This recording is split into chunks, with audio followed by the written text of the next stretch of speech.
ইয়ার, happy new year হ্যাঁ 26 2026, happy new year 2026.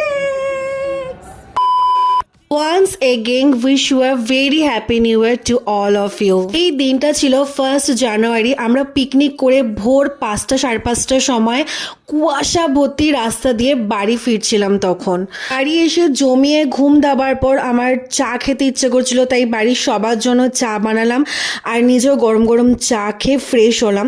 দেন মা পায়েস বানিয়েছিল আর পায়েসটা খেতে কিন্তু দারুণ ছিল, আর মায়ের হাতে পায়েস আমার ভীষণ ফেভারিট।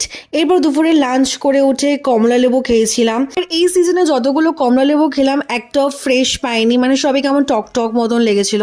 এরপর সন্ধ্যাবেলা মা দুধ চা করেছিল, তো ওটাই খেলাম। আর রাতের ডিনারের জন্য দেখো কড়াইশুঁটির কচুরি মা করছিল আর আমি ভেজে দিচ্ছিলাম। সো আজই মিনি ব্লগটা এই পর্যন্তই, টাটা।